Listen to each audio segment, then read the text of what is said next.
What's going on, everyone? Luca Rosano here, back with another video. In today's video, we're going to be taking a look at the Toronto Raptors draft. They are slated to pick with the 33rd overall pick of the 2022 NBA draft, which goes down this Thursday. And you better believe I'll have my immediate reaction following the draft pick.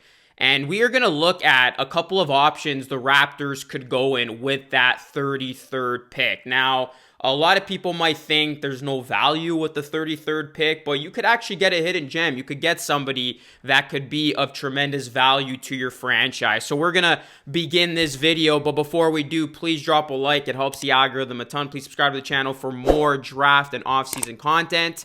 And lastly, today's video sponsor is Dave & Buster's. Go check out Dave & Buster's in your area today. Play great games, have a good time, enjoy their great food. Dave & Buster's, the proud sponsor of the Luca Rosano YouTube channel.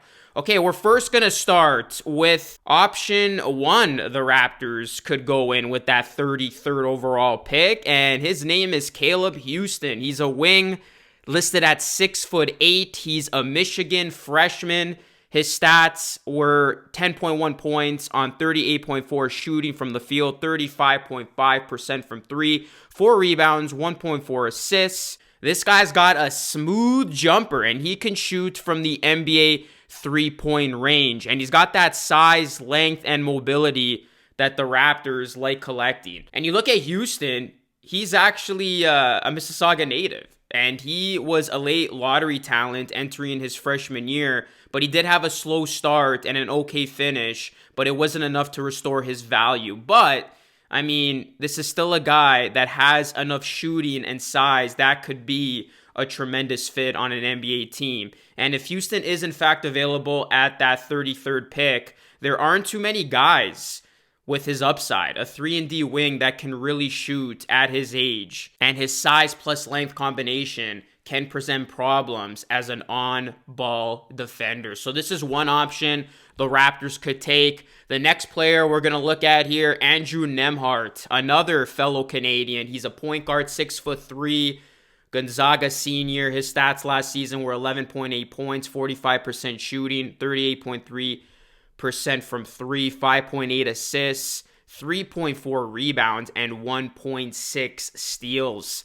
You look at Nemhart, he and the Raptors have been linked with each other for a couple of years now, and you look back to his correlation with this Raptors team, it's with Nick Nurse, as Nick Nurse did coach Nemhart on the 2019 World Cup team. So he's had a front row look at what Nemhart can do and what he can become. And Nemhart knows what Nick Nurse expects of his players. And he's got decent size for his position, 6'3", and he can do everything with the ball, and he does play defense. I mean, you look at offensively as well, Nemhart operates best with the ball. He's a great decision maker off the pick and roll and pick and pop, and he's a very capable passer and a capable scorer. And Nemhart actually decided to go back to college, and that, in essence, helped him improve his game, as he finished his senior season bumping his three-point attempts while significantly improving his marksmanship to 38.3%. Defensively, Nemhart has displayed excellent effort with his closeouts. He's a capable defender, and this is a guy who would be a nice fit on the Raptors as a backup point guard to Fred VanVleet. So this is another guy the Raptors could potentially land at number 33 if Nemhart is still available on the board. Another guy the Raptors could get, and this is going to be a big, and his name is Christian Koloko from Arizona, 7'1" center, senior.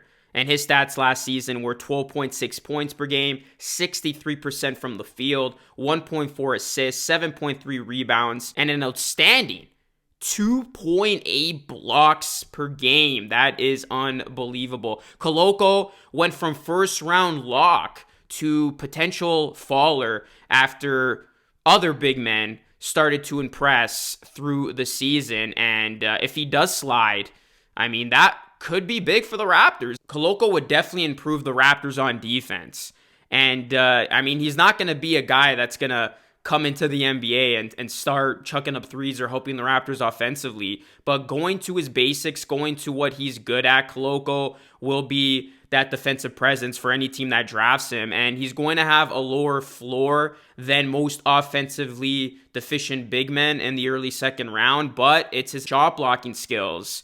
And a guy who is able to move very well at his size that would make Koloko a good fit for many teams, and especially on this Raptors team, as I think Koloko would thrive in the Raptors system. So this is a guy to keep an eye out for. He did fall a little bit, but all in all, he does have the makings for being a very good young prospect on a Raptors team that, again, is in need of some size. And if they aren't going to trade for that size, getting that size via the draft would be a good plan B. And the last option we're going to look at, this is an honorable mention. It's unlikely it happens, but I'm still going to mention it. Sotto. I've been seeing a ton of hype around this kid online, on YouTube, and rightfully so. I mean, Sotto is seeking to become the first player born in the Philippines to make it to the NBA. But you look at this kid, he's got a lot of raw potential that you don't know what he can be, which makes him so intriguing. And if Masai Ujiri does value the long-term developmental route, then making history by adding Sotto could be in the cards. He is 7'2" with a jump shot, and he could become a legitimate weapon in the pros if developed correctly. And Sotto did average 7.5 points and 4.5 rebounds per game for the Adelaide 36ers last season. The big was one of the most physically imposing players in the league, leaning on his strength and power to make him a difficult player to slow down. And you look at Sotto, he has a legitimate three-point shot that he needs to be more willing to cut loose. Sotto is also willing to put the ball on the floor and take it to the rim. Now, here's my take on this.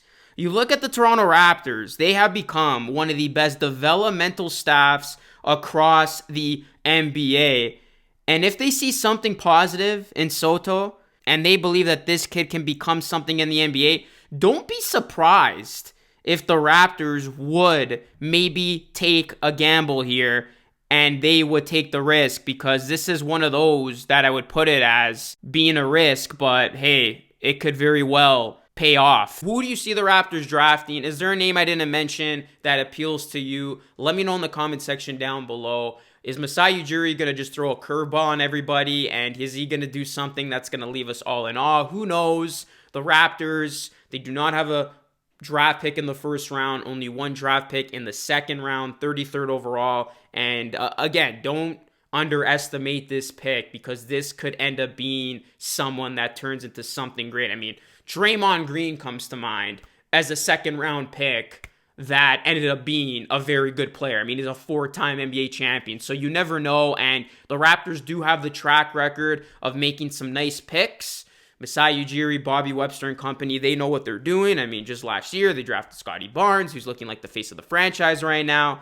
So don't underestimate this pick, and I will have my eyes out on this pick, as I'm sure many of you will. I won't be live streaming the draft, but like I said, as soon as the Raptors make their pick, I'll be doing a quick video and then a more in-depth video the next day looking at who the Raptors just selected. But these are some names that make sense to me, and these are some guys that could be on the Toronto Raptors after Thursday. Again, let me know of some other names that I did not mention in the comment section down below, of somebody who you have your eye out for, and we'll see what direction the Raptors take this Thursday. That's it for today's video. As always, guys, thank you so much for watching. Again, be sure to drop a like, subscribe for more content just like this, plus ring the bell.